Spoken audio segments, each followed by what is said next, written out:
Hola, somos alumnas de segundo año de profesorado de Geografía y estamos realizando este trabajo para la materia Teledetección y SIG. En el mismo hablaremos un poco sobre la historia y evolución de la teledetección.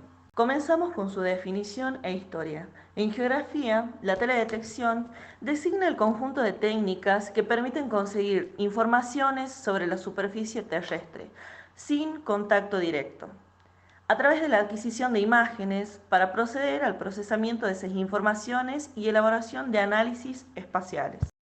Por ejemplo, satélites, aviones y astronaves son los que recogen la información de un objeto concreto o un área específica que está dentro de la atmósfera y los océanos. Abarca los procesos de captación y grabación de la energía de radiación electromagnética emitida, reflejada o transmitida, de manera directa o dispersa.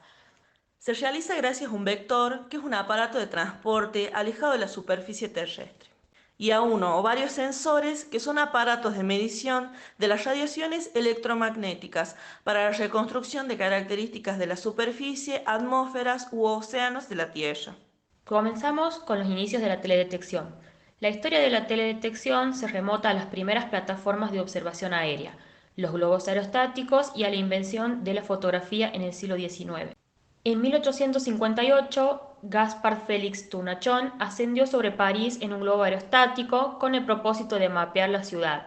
A él se deben las primeras fotografías aéreas de la historia, realizadas con una cámara fotográfica desde un globo aerostático.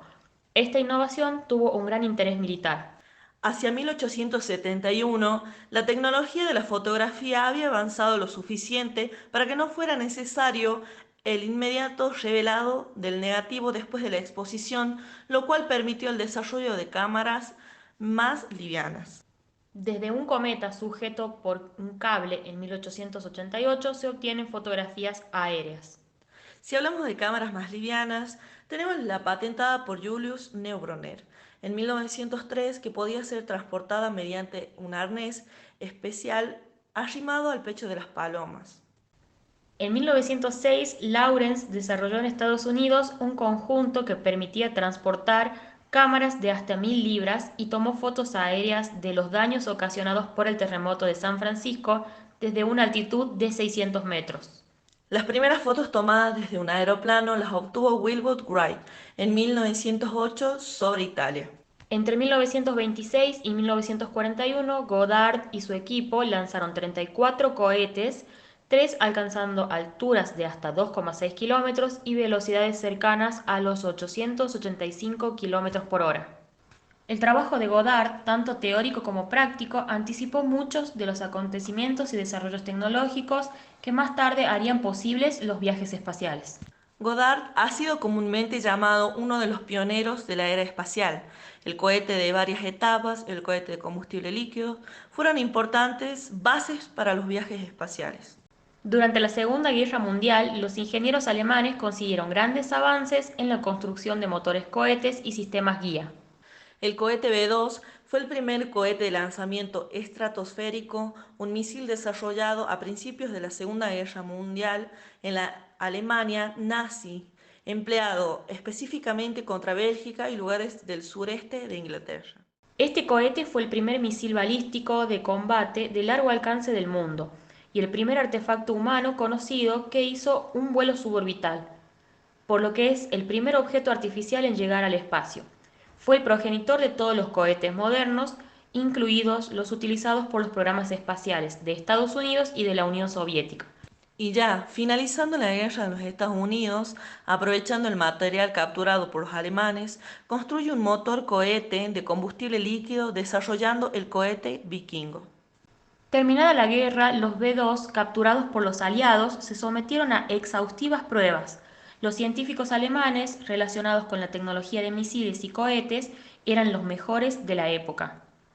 Por ello, tras la Segunda Guerra Mundial, los Estados Unidos y la Unión Soviética se esforzaron por conseguir la mayoría de estos especialistas, siendo empleados para explorar y sondear la atmósfera superior. Entre 1940 y 1954 construyeron y lanzaron 20 cohetes, alcanzando alturas comprendidas entre los 80 y 250 kilómetros.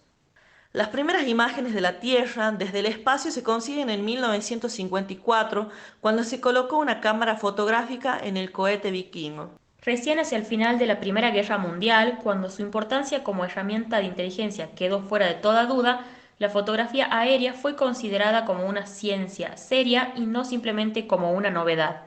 En los últimos 4 meses de la guerra se tomaron más de 1 millón de fotografías aéreas. La Segunda Guerra Mundial dio un gran impulso al desarrollo de nuevas cámaras, lentes, montajes y técnicas de reconocimiento. Hacia el final de esa guerra no se iniciaba ningún movimiento militar de importancia sin primero obtener e interpretar fotografías aéreas del terreno.